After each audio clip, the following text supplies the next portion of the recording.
you a little bit about today is about the record that nature keeps. And this has a piece about it that's really scientific, and then also a piece about it that is super personal. And I'm just going to share both of those things with you today. As an astrophysicist, I walk around and I hold the universe in my head all the time.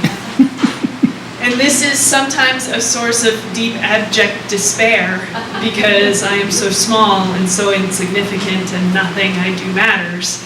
And at the same time, it is sometimes a source of deep and abiding joy because I am so small and insignificant and nothing I do matters. So I can try things and, well, okay, and I can be late and maybe that's all right too. And then it's also sometimes a deep source of solace in times of trouble for me to hold the whole universe in my head as I just walk around doing my day. But it's a reasonable question to ask, how did you get it in there? Right? Because this is so small and that is so large, and how do you fit it inside? And the short, sort of recent answer is, well, I read a lot of books, and then I read more books, and then I took a lot of classes, and then I took more classes, and then I did an awful lot of physics problems, and then some more of those. And learned some more math and did some more problems, and then eventually, anyways, I got it all in there.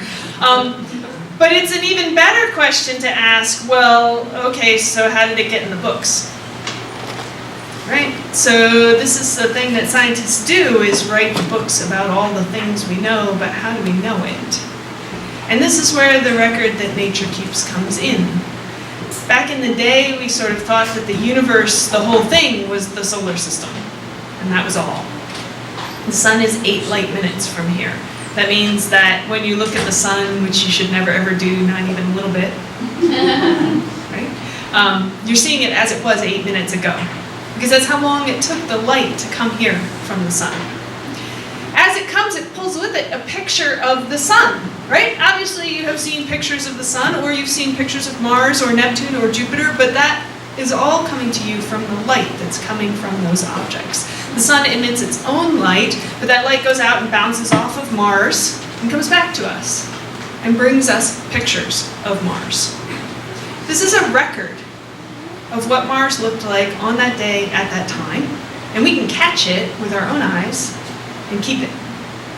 But most of that record goes zooming straight past the Earth. Almost all of it, in fact. Just goes past the Earth because there's nobody there to see it. There's nothing to intercept the light. The light just keeps going.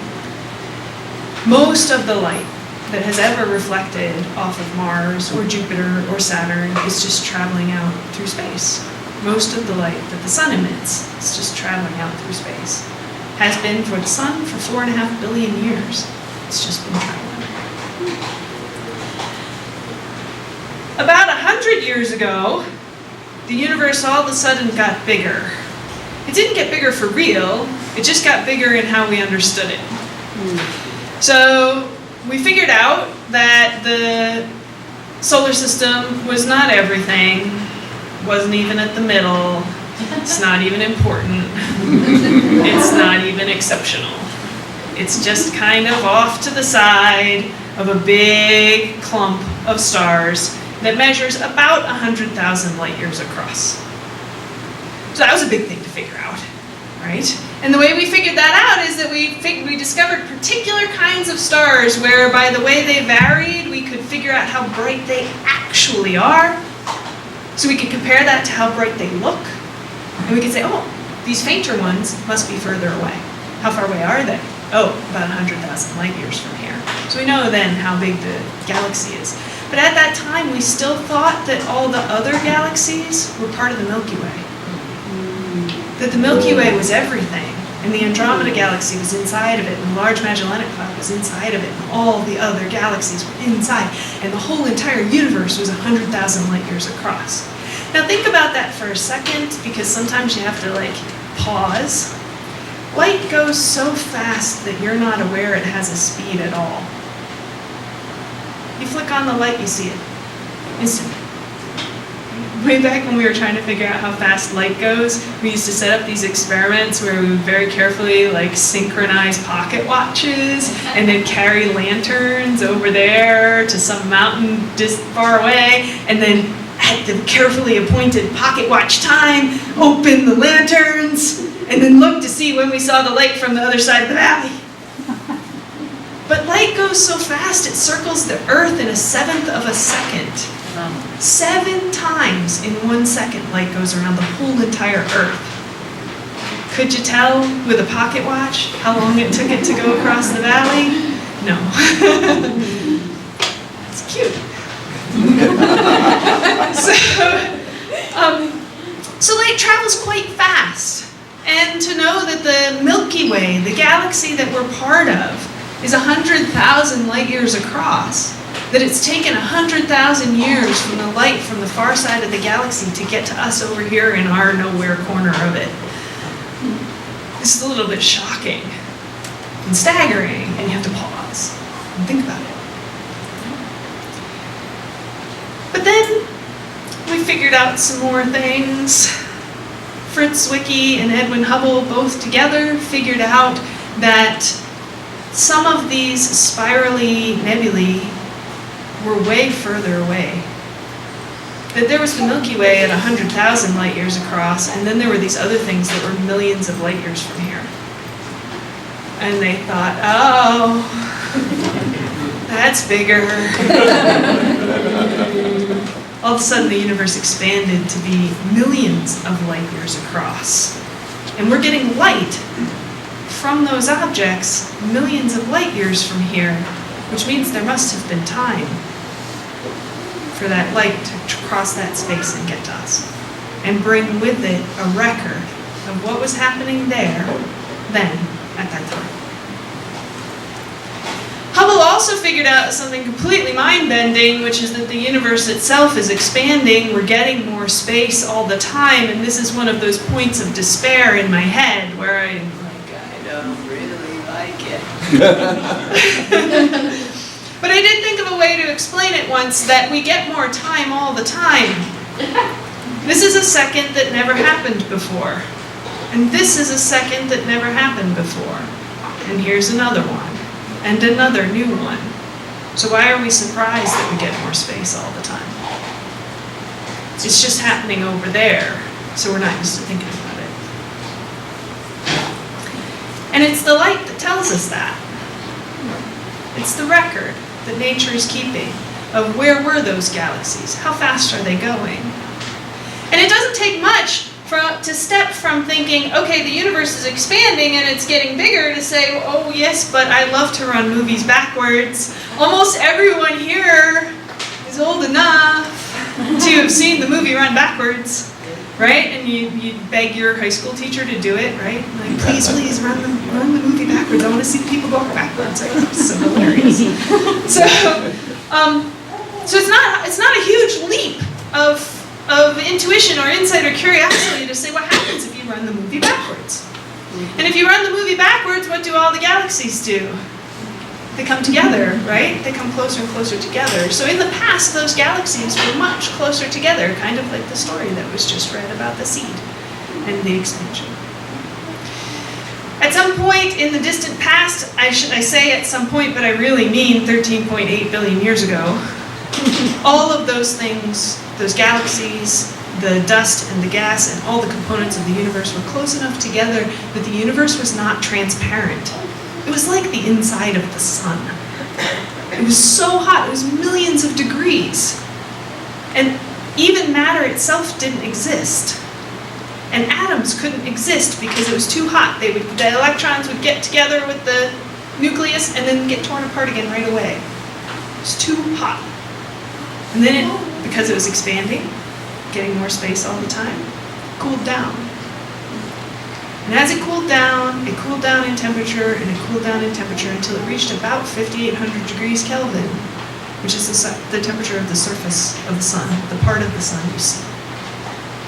And then all of a sudden, just like as light coming out of the sun is suddenly free to travel, light was suddenly free to travel. The universe became transparent for the first time. and we can see it. So we've taken pictures of that moment when all of a sudden the light left and was free to travel about. That light traveled for 13.8 billion years, and it showed up here because it was going this way. And we stuck a camera out and we caught it. I just got chills. It's chilly. This is in the 1950s. We detected it for the first time. And then in the 1980s, we put satellites in space so we could actually map it out and see what it looks like. This record of what the universe was like when it was incredibly, incredibly young and suddenly light could travel. And what we find is that the universe looks the same in every direction. We predicted that. So we're pretty happy about it. What we find is that on its way here, the light, as it's traveling through the expanding space, it gets stretched too. So it looks much cooler than it was when it left where it left. And so it looks like it's about 3 degrees now. It doesn't really matter like what units we're in kelvins in case you care. Okay, so 3. And we predicted that too. And so this is an extraordinary story, an extraordinary time when we had this very basic idea, hey, maybe what happens if you run the movie backwards? And then you say, well, then we should see this and we should see that. And then we looked and then we saw it. Because nature kept a record. From every moment since that first transparent moment, everything that has happened in the universe is recorded in the light. It's just zooming around. And if we catch it, we can find out what the universe was like. We can see what the sun was like 8 minutes ago. We can see what Mars was like less than an hour ago. We can see what the far side of the galaxy was like 100,000 years ago. So, about 6 years ago,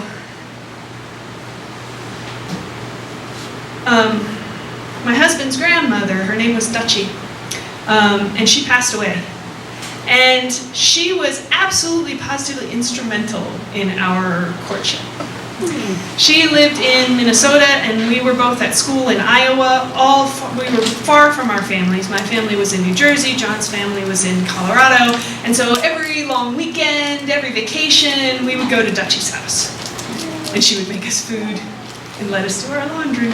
That's awesome. And she also just had deep patience with us and loved me dearly. I was so grateful to have her love in my life. So when she passed away, it was not a shock. She was 102. Wow. You know, you gotta expect that at some point. But it was deeply saddening. It was a loss to me personally and to my husband to not have that in our lives anymore. 2.5 months later, my grandfather Everett died. My grandpa Everett was in the Second World War, and he was one of the first troops in to liberate Dachau. And he never spoke about it, but it gave him this sensitivity that was apparent my whole entire life. I could see it in him, and it also gave him a spine of steel. My grandmother had a stroke when I was about 7 years old and lost the ability to speak. She could say, "Oh my God," that's what she could say. All the rest of her life, 25 years. He quit his job as a rigger and he stayed home to take care of her 24 hours a day, 7 days a week for 25 years. And he was so endlessly patient with the confusion and the frustration that naturally comes from being a caregiver of that kind. And then he was playing pool with my cousin Zachary. And my cousin Zachary was maybe 17 at the time. I'm pretty sure he knew everything and pretty sure he was better than everybody because 17. And he cheated at pool with my incredibly kind and patient grandfather, who then proceeded to run the table in 2 shots. and made it clear he'd been holding back that whole entire time, and insisted that Zachary play at least 3 more games with him, and ran the table in 2 shots every time. That was Grandpa. I don't think Zachary ever cheated again. At least not at pool, and not with my grandpa. So. But then he passed, just shortly after Dutchie. And then a month and a half after that, my father died, unexpectedly. He had been sick for a really, really long time, but he was managing it with medications and was fairly stable. My father and I had a terrible relationship, absolutely terrible. I tried every year to reach out and make contact with him and couldn't get it done. I was I can say this here, libtard, feminazi academic. And he had fallen in the hole of Fox News and never came out. And so I tried, and I tried, and I tried, and so when my father died, there was this overwhelming sense of relief. Because I might have failed, but I had failed for the last time. And that was hard. It was hard to think of myself as a good person when all I was relieved about this loss. And working my way through that was really difficult.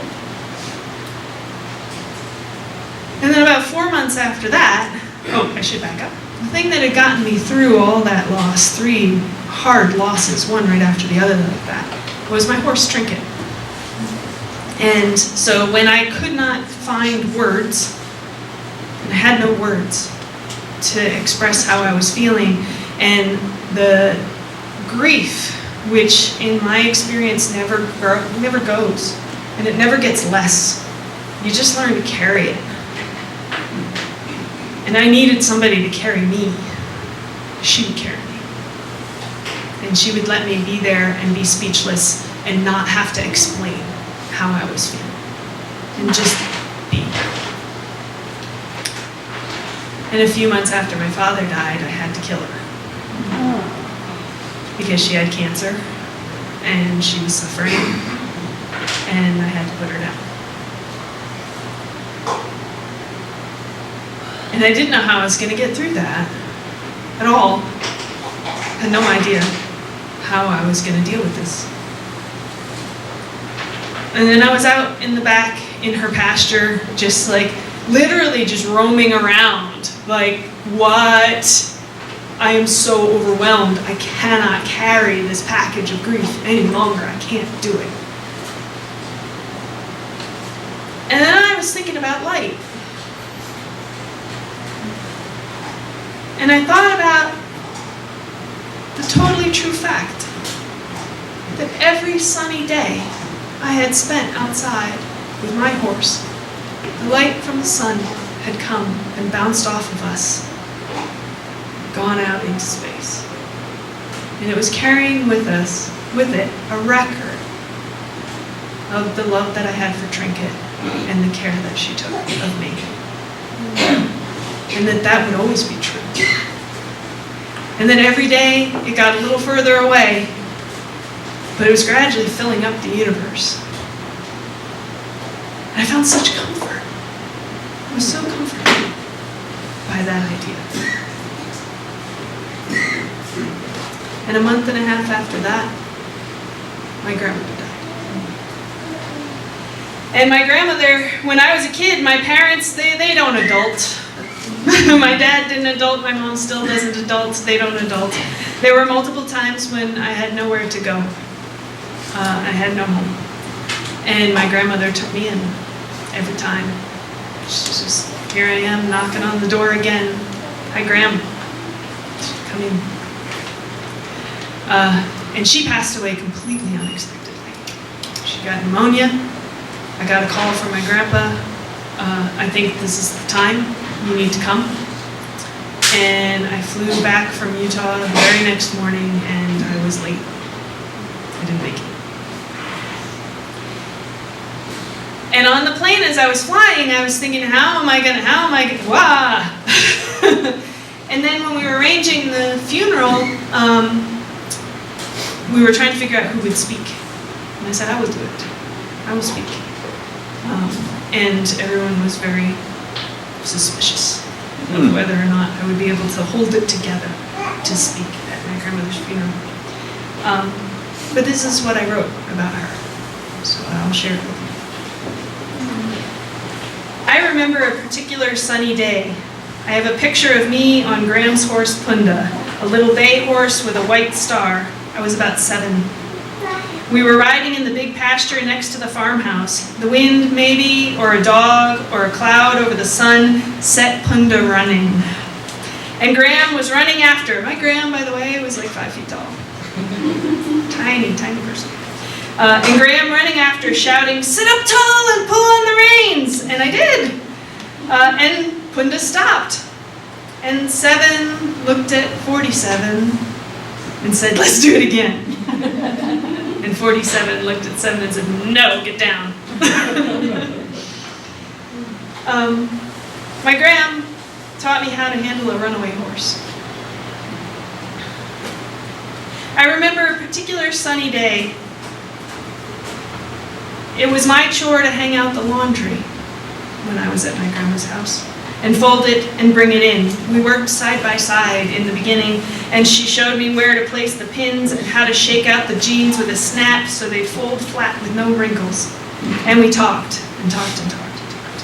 I still hang out my laundry today, and every single time I think of her and how she taught me to take care of the little everyday things that matter when you craft a home for the family that you love.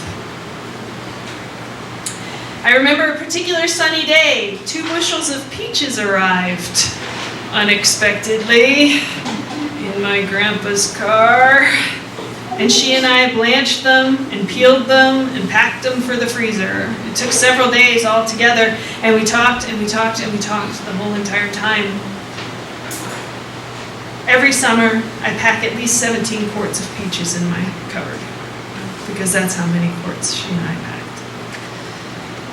My grandma taught me what to do with unexpected, glorious abundance and save it up for when it's needed.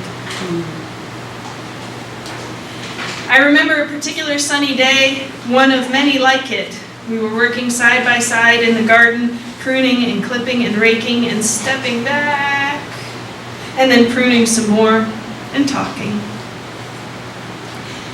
She taught me to care for both plants and the shape of a garden, to wait and look and see and learn what wants to grow and how it wants to grow, and then fearlessly seek perfection. All these sunny days, the lessons learned, the time shared in useful, busy work, these days braided our lives together. I like to think about the light of those sunny days and how that light travels forever in space. The light from those days is moving still, traveling out through space, carrying a record of our sunny days together. It's a comfort to me that she spent so much time in the sun, that nature keeps a record of her life, that I'm a part of that record, that all of her teaching and learning is traveling now and lighting up the spaces between the stars. Thank you.